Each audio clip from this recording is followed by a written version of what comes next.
बिस्मिल्लाहिर्रहमानिर्रहीम, अस्सलाम वालेकुम। नेपाल ने सारे भारतीय चैनल इंडिया में बैन कर दिए सिवाय दूरदर्शन के। जिस तरह की रिपोर्टिंग होती है लिहाज से अच्छा ही हो गया। सुधीर चौधरी, अर्नब गोस्वामी और ये इन तमाम लोगों के साथ बहुत बुरा हुआ।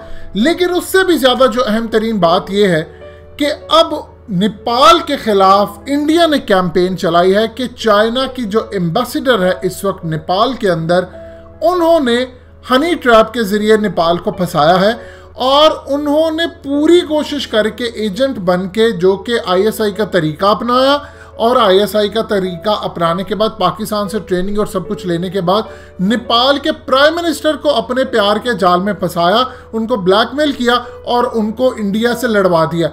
मज़ीद डिस्कस करने से पहले इस वीडियो को लाइक करें, हकीकत टीवी को सब्सक्राइब करें और बेल आइकन पर ज़रूर क्लिक करें। यह आप हैरान ना हो, ये इंडियन मीडिया की स्टोरी है जिसका क्लिप आपको सुनवाने जा रहे हैं। लेकिन उससे पहले हिंदुस्तान टाइम्स की खबर देख ले, जिनको तकलीफ चढ़ी और वो कह रहे हैं कि इमरान खान अब चाइना के मंसूबे के ऊपर नेपाल के साथ खड़ा होने जा रहा है और ये सारा गेम प्लान चाइना ने अपनी हसीना के जरिए किया था। उस हसीना ने एक बूढ़े शख्स को ना बाप और बेटी का रिश्ता देखा, उसको फंसा लिया और अब उसके थ्रू पूरे भारत को लड़वाने जा रहा है। यानी दो भाइयों को लड़ा दिया। इंडिया और नेपाल दो भाई थे। ये जरा क्लिप सुनिएगा तो आप हैरान होंगे कि इस वक्त इंडिया की हालत इतनी बुरी हो चुकी है, उनको समझ नहीं आ रही चीज़ों को मैनेज कैसे करना है। अब उन्होंने इल्ज़ाम दे दिया कि नेपाल को फंसाने वाली असल में ये हसीना थी और ये हसीना इतनी कातिल अदाएं आईएसआई से सीख कर आई और आकर उसने नेपाल के प्राइम मिनिस्टर को फंसाया। ये जरा क्लिप सुनिएगा। जिनपिंग की खतरनाक चाल में कैसे फंस गया नेपाल का प्रधानमंत्री केपी शर्मा ओली। देखिए, छलिया जिनपिंग की भेजी छेला ने कैसे नेपाल को बरगलाया और भारत नेपाल के बीच विवाद करवा दिया। चीनी हसीना की चाल, जिनपिंग का खतरनाक जाल।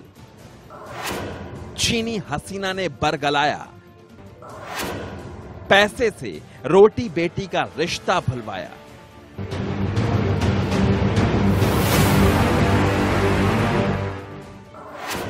दो पक्के दोस्तों के बीच सीमा पर विवाद करवाया। क्या आप जानते हैं काला पानी, लिम्पियाधुरा और लिपुलेख का विवाद अचानक भारत और नेपाल के रिश्ते के बीच कड़वाहट क्यों बन गया? दशकों से जिन इलाकों को लेकर कोई विवाद ही नहीं था, वहां अचानक गुस्से और नफरत की चिंगारी क्यों भड़कने लगी? जिस भारत नेपाल की सीमा पर सब शांत रहता था, अचानक वहां गोलियां क्यों चलने लगी? इन सारे विवादों के पीछे चीन है, ये तो पूरी दुनिया जानती है। लेकिन जिनपिंग ने नेपाल को भारत के खिलाफ करने के लिए अपनी एक हसीना का इस्तेमाल किया, ये आप नहीं जानते होंगे।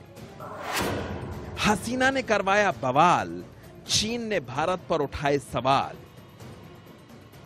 नेपाल में चीन की राजदूत हाओ यांकी इस पूरे विवाद का आधार बनी। उसको जिनपिंग ने नेपाल को भारत की सांस्कृतिक गोद से नेपाल की गोद में डालने को कहा। हाओ यांकी ने जिनपिंग की इस ख्वाहिश को अपनी चालाकी और अदाओं से पूरा कर दिया। कहते हैं कि नेपाल में सरकार से ज्यादा चीनी राजदूत हाओ यांकी की चलती है। आमतौर पर दूसरे देशों में चीनी राजदूतों को वॉल्फ वॉरियर्स कहा जाता है, यानी कि भेड़िए जो शेर के जाने के बाद चोरी छिपे अपना खेल खेलते हैं। चीन के बचाव के लिए आक्रामक और बेहुदा तर्क देते हैं, जो आमने सामने नहीं पीठ पीछे की लड़ाई लड़ते हैं। उन्हीं राजदूतों में से एक हैं हाओ यांकी। लेकिन हाओ यांकी दूसरे चीनी राजदूतों की तरह नेपाल में पेश नहीं आए। उन्होंने वहां अपनेपन और मासूमियत का खेल खेला और वहां की सरकार और लोगों को अपने मोहपाश में बांध लिया। नतीजा ये निकला कि नेपाल को उसके आगे झुककर नक्शा तक बदलना पड़ा। चीन ने फेंका हनी ट्रैप का जाल, चीन की चालाकी समझ नहीं पाया नेपाल। हाओ यांकी 2018 में चीन की राजदूत बनी। उनके राजदूत बनने के साथ ही केपी शर्मा ओली ने अपने चुनावी अभियान में भारत के खिलाफ खुलकर जहर उगलना शुरू कर दिया। चुनाव प्रचार के दौरान केपी शर्मा ओली ने भारत पर आरोप लगाया कि वो नेपाल की आंतरिक राजनीति में बहुत ज्यादा दखल देता है। ये सब हाओ यांकी के कहने पर हो रहा था। धीरे धीरे जैसे जैसे चीन का विवाद गरमाने लगा, हाओ यांकी फिर अपने फॉर्म में आई और उसने नक्शा विवाद को जन्म दे दिया और भारत नेपाल के बीच विवाद को फिर से गहरा दिया। हाओ यांकी नेपाल के लोगों के साथ ऐसे घुल मिल गई कि वहां के लोगों को लगा कि वो बाहर की है ही नहीं। लाल सलाम वाली चीनी सरकार के लिए वो पाकिस्तान की तरह नेपाल में भी साजिशें रचने लगी। नतीजा वही हुआ जो जिनपिंग और चीन चाहता था, भारत नेपाल के बीच विवाद गहराने लगा। साल 2018 से नेपाल में चीन की राजदूत के रूप में काम कर रही हाओ यांकी को दक्षिण एशियाई मामलों का जानकार माना जाता है। इसी लिहाज से यांकी ने विदेश मंत्रालय में लंबे वक्त तक डिप्टी डायरेक्टर की भूमिका निभाई और कई अहम फैसले लिए।